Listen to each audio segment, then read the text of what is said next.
Hey everyone, it's Steven GetMoneyMyrick here. Today's video is something a little special, something I've been working on for a while and really thinking about. It's my take on a tier list. It's sort of like a modern tier list for idle heroes. It's something I've really wanted to do because back when I started playing 3 years ago, I was always interested in the tier list. I always wanted to know who the best heroes were, who should I be building towards, because I didn't really know the game. I didn't know what the end game looked like. So I was trusting other people to tell me these are the heroes you want to be building. So I've wanted to do a tier list for a while, but I've kind of struggled because the game has changed so much from when I started playing.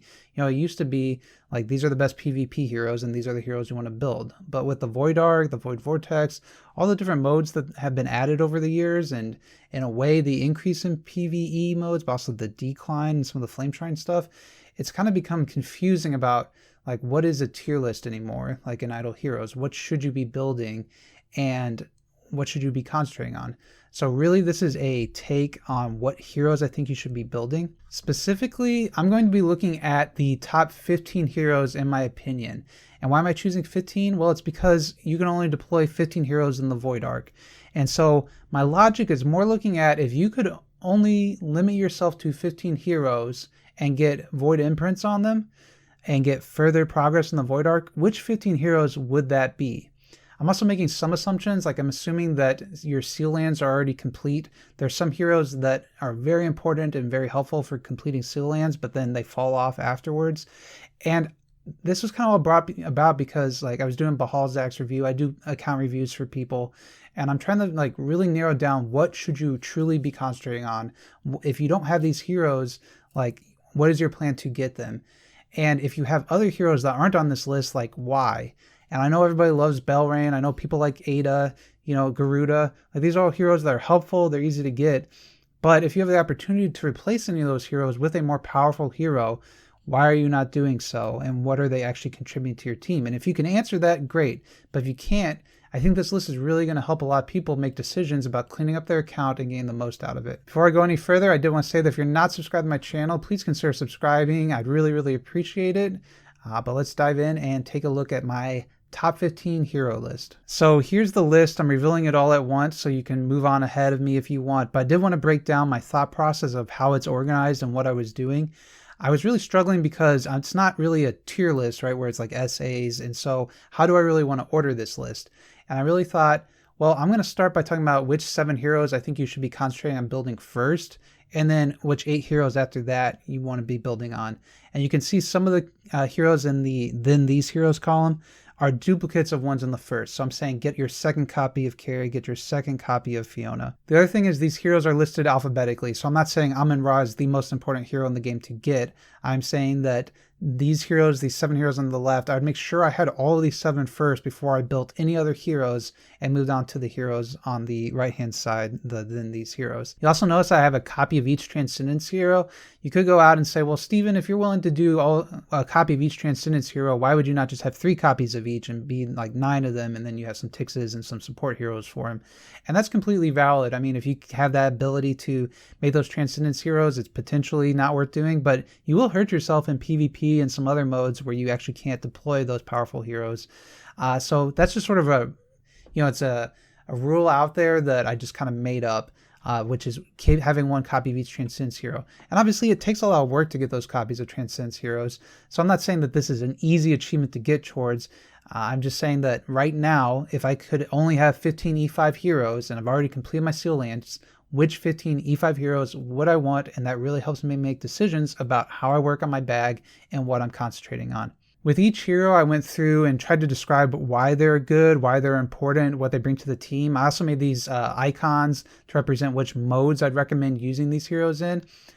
So Amun-Ra, for example, I'm saying she's good in Realm's Gate, she's good in PvP, she's good in the Void Vortex. So these are all the modes where you'll consider using an Amun-Ra. She's very plug-and-play friendly for PvP.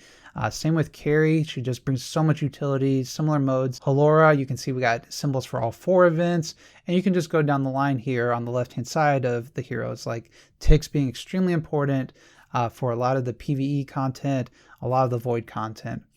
And then if you go down the right-hand side with the heroes I recommend you build after these 7, you can see we got Asmodel, Drake, another copy of Carrie, another copy of Fiona, another copy of Ignis, your first Sherlock, another copy of Tix, and your Swordflash Sia. And again, here I'm not listing all of the modes they're good in. I'm saying what getting that second copy really helps you with. So Fiona, for example, I'm saying, you probably aren't necessarily going to be using 2 copies of Fiona within the Realms Gate, but she is very good in PvP. Same thing with Carrie. Like, she's very good in PvP. Specifically, Carrie and Fiona are just so good at slotting into whatever team you're using. Here we start to bring in Sherlock because he's very solid in PvP. Swordflesh Sia, very solid in PvP.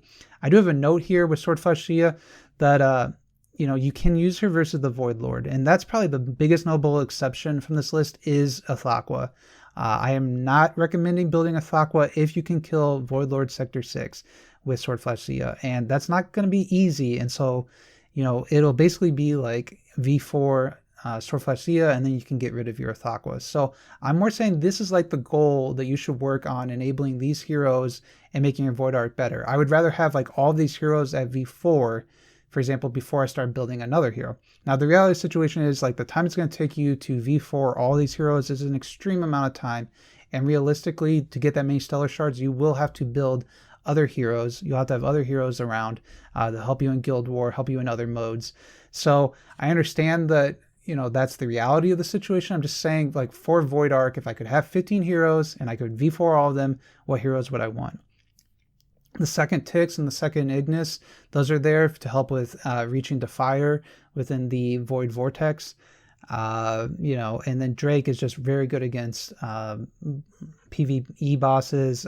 He's pretty good at PvP at V3. And then I do have Asmodel the Dauntless on here. I've overall, I don't have one, but I'm just not super impressed with him. I have a joke here that he's good at doing the Warrior Guild Settlement.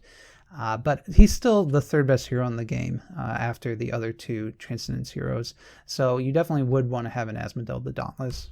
Then I wanted to take these 15 heroes and show off how they could be used in different lineups, how you could position them, what I would recommend your lineup looking for different modes within the game here. So I took a few different modes and said this is what I would recommend your lineup looking like. The best PvP lineup. There's some play here depending on your heroes, how they're set up, what artifacts you have, because I'm also assuming you have some good artifacts with this. But I just really want to hammer this point home. What I'm trying to say is, if you only could have 15 heroes and you could work on V4ing them to give you the most progress within the Void Arc, which 15 heroes would you want to have? And I think you really need to take a long, hard look at your hero bag and say, if you have the ability to get one of these 15 heroes and you don't have them right now, why do you have your Garuda? Why do you have your Belrain? Do you really need those heroes? Why do you have your Dark Arthendal? Yeah, it's helpful to have them, but if you have the ability to swap them into one of these 15 and start making more progress in different modes, I strongly recommend at least thinking about it. Obviously, if you just love the hero and you're just playing the game for fun, good for you, great, have fun. But I have to make a lot of decisions and help out a lot of people in cleaning up their bags and stuff. And so looking at this and saying, which hero should I work on next? I was just really trying to answer that question for you all. So I hope you found this video helpful. It's my take, like I said, on a tier list, because in 2021, it's just kind of changed up a little. And tier list, yeah, they're helpful, especially if you want to be PvP tier list.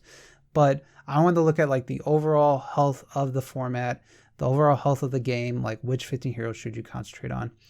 I did mention it, but I did want to say, Athaqua is going to be needed until you can V4 your Swordflesh Sia, because you're going to want to kill the Void Lords. You're going to want to do well in Flame Shrine, even though I don't really care about Flame Shrine at all. So Athaqua is probably the biggest notable exception from this list. Maybe a second Rogan, maybe a second Sherlock. You could argue Eloise. I did start with a top 25 list, but I said, the realism is so few accounts are going to have 25 E5 heroes. Let's concentrate on 15 for the Void Arc, and really, which 15 heroes would you want? Again, I made some kind of random rules, like why am I not allowing duplicates of Transcendence heroes, but duplicates of regular quad heroes? But those, that's the beauty of it all. It's my video, my series. I can give whatever information I think is the most helpful, and I hope you all found this information helpful. And I'll see you on my next video. Bye.